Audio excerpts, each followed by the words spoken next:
Hi everyone.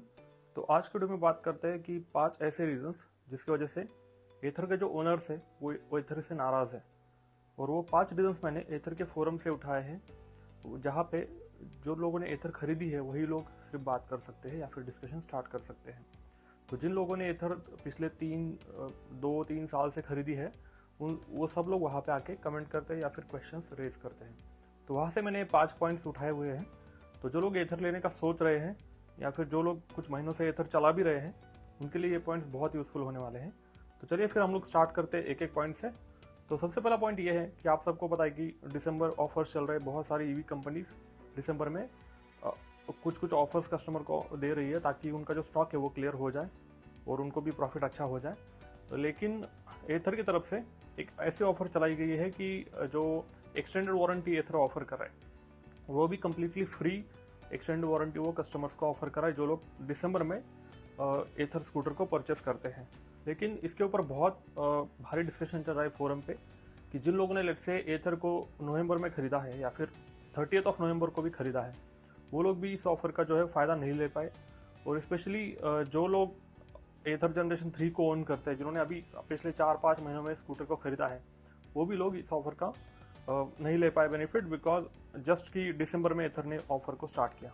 अब दिक्कत ये भी नहीं है कि एथर दिसंबर में अपना स्टॉक क्लियर करने के लिए ऑफर दे रही है। दिक्कत ये है कि जो प्राइस एथर बाकी लोगों से चार्ज करने का सोच रही है वो है तकरीबन 7,000 रुपये फॉर एक्सटेंडेड वारंटी। लेकिन 7,000 रुपये आप सिर्फ आपका इन्वॉइस अगर दिसंबर में है तो ही आप ऑफ कर रहे हो। और जो लोगों ने नवंबर में लिया स्कूटर तो उन लोगों को आप वो ऑफर नहीं दे रहे हो, या फिर जो एग्जिस्टिंग ओनर है उनके लिए आपने प्राइस डिटेल्स अभी तक बताई नहीं है कि एक्सटेंडेड वारंटी अगर मुझे लेनी है लेट से जनरेशन 2 ओनर को तो उसको कितना पे करना पड़ेगा। तो कहीं ना कहीं पे सब ओनर्स को ये लग रहा है कि ये थोड़ा अनफेयर है, क्योंकि अगर ऐसा होता लेट से कि आप जो एग्जिस्टिंग कस्टमर्स है उनको आप 2 या 3 हज़ार रुपये में एक्सटेंड वारंटी ऑफर करते और जो नए कस्टमर आने वाले हैं दिसंबर में उनको फिर आप वो फ्री कर देते तो वो चीज़ अलग है। लेकिन जो एग्जिस्टिंग कस्टमर है उनके लिए ये एक तरीके का पनिशमेंट है कि उनको ज़्यादा अमाउंट पे करना पड़ सकता है इन फ्यूचर। अभी जनवरी फरवरी में वो डिटेल्स निकल के आएंगे कि क्या प्राइसिंग के डिटेल्स हैं एक्सेट्रा। लेकिन जो एग्जिस्टिंग कस्टमर है उनको कहीं ना कहीं पे ऐसा फील हो रहा है कि जो लोगों ने इनिशियल डेज में एथर को सपोर्ट किया या फिर जिन लोगों ने जनरेशन 1 खरीदा, जनरेशन 2 खरीदा, उन लोगों को ऐसा लग रहा है कि ये हमारे लिए शायद ये पनिशमेंट की तरह है। तो इस पॉइंट के ऊपर आपका क्या ओपिनियन है वो आप प्लीज़ हमारे साथ शेयर कीजिए।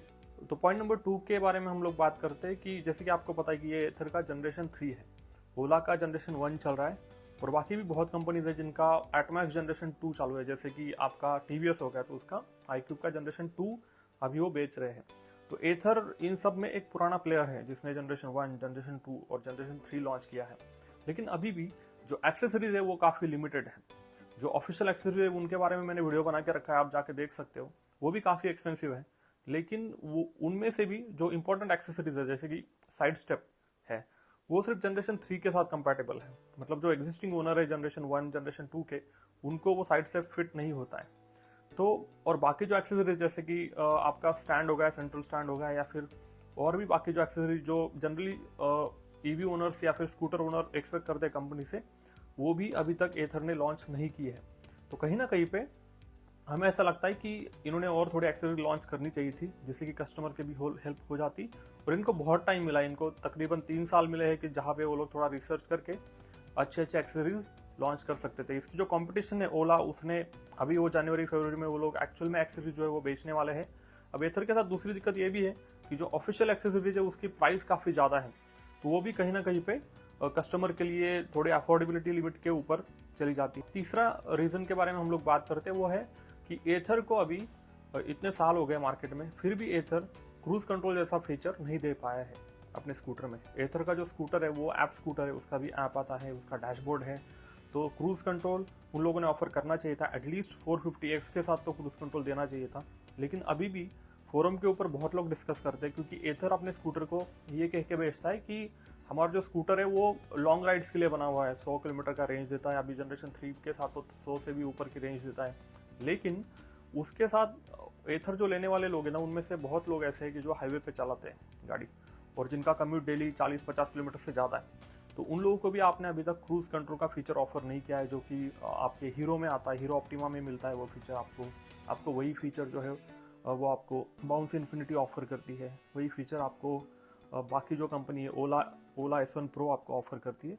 अब पॉइंट नंबर 4 के बारे में हम लोग बात करते हैं, जो कि है कि आफ्टर सेल्स एथर में दो दिक्कतें मुझे लगती है स्पेशली। एक तो ये कि एथर का जो कंपनी है और जो डीलरशिप है या फिर जो सर्विस सेंटर है, इसमें बहुत डिस्कनेक्ट कभी कभी देखने को मिलता है। जैसे कि कुछ कस्टमर्स हैं हमारे जिनको मेल आया एक्सटेंड वारंटी का, लेकिन उन लोगों ने जब कांटेक्ट किया शोरूम के साथ या फिर सर्विस सेंटर के साथ, तब उनको बोला गया कि नहीं, हमें कुछ आइडिया नहीं है इसके बारे में, आप हमें मेल सेंड करो। और वही फिर मेल घूमता रहा इधर से उधर, लेकिन कुछ फाइनल उनको आउटकम नहीं मिला। तो कई बार ऐसा होता है कि एथर तो साइट पे अनाउंस कर देता है या फिर यूट्यूब पे भी बता देता है कि हम लोग ये एक्सेसरी ऑफर कर रहे हैं या फिर ये स्कीम लेके आ रहे हैं, लेकिन जब आप एक्चुअल में शोरूम में जाते हो ना, तब आपको ये पता चलता है कि उन लोगों को पता ही नहीं है इन्फॉर्मेशन जो आपके साथ एथर ने डायरेक्टली शेयर की है। तो ये भी कई बार दिक्कत भरी होती है, बिकॉज आपका ऑब्वियसली एक विजिट जो है वो आपकी वेस्ट होती है, फिर आपको वेट करना पड़ता है। तो ये सारी चीज़ें भी एथर ने कंसिडर करनी चाहिए। अब जो हमारा आखिरी पॉइंट है वो है कि एथर का सिर्फ स्कूटर ही महंगा नहीं है, उसी के साथ उसका जो आफ्टर सेल्स की जो चीज़ें होती है, जैसे कि आपका सर्विसिंग हो गया या फिर आपका जो कनेक्टिविटी का जो सब्सक्रिप्शन है, ये काफ़ी महंगे हैं। इसके ऊपर भी मैंने वीडियो बना के रखा है सब्सक्रिप्शन के ऊपर, तो आप जाके देख सकते हो। लेकिन जनरली आप पकड़ के चलो, ऑन एन एवरेज अगर आप एथर को ओन करते हो तो आपको तकरीबन एक 6,000 रुपये साइड में रखने पड़ेंगे। उनमें से आपके 28 रुपये रहेंगे तकरीबन कनेक्टिविटी के लिए, और सेम 28 रुपये आपके जाएंगे आपका जो सर्विस पैक है, सर्विस लाइट, उसके लिए। तो ये काफ़ी एक्सपेंसिव फिर हो जाता है आपको स्कूटर मेंटेन करना। अब सिर्फ इतनी ही बात नहीं है, जो एक्सेसरीज है वो भी एक्सपेंसिव है।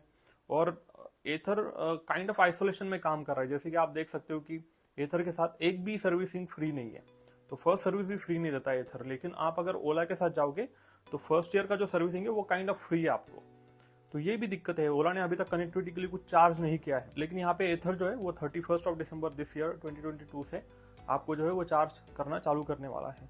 तो इसके साथ जो एथर का ओवरऑल जो यूजर एक्सपीरियंस होता है ना, वो काफ़ी एक्सपेंसिव हो जाता है। तो जो ईवी का मेन पर्पज है कि ऑलमोस्ट जीरो मेंटेनेंस, ये चीज़ें कहीं ना कहीं पे एथर जो है वो डिच करता है। तो ये 5 पॉइंट्स है जो मैंने एथर फोरम पे काफ़ी टाइम स्पेंड करके निकाले हैं। तो आपको ये छोड़ के और कौन से पॉइंट्स लगते हैं जिसकी वजह से आपको लगता है कि एथर ने इनके ऊपर काम करना चाहिए, तो आप नीचे मेंशन कर सकते हो। तो यही था आज के वीडियो में गाइस। तो प्लीज़ चैनल को कीजिए सब्सक्राइब, वीडियो कीजिए लाइक, आप कमेंट कीजिए नीचे। Thank you for watching this video. Thank you, bye bye.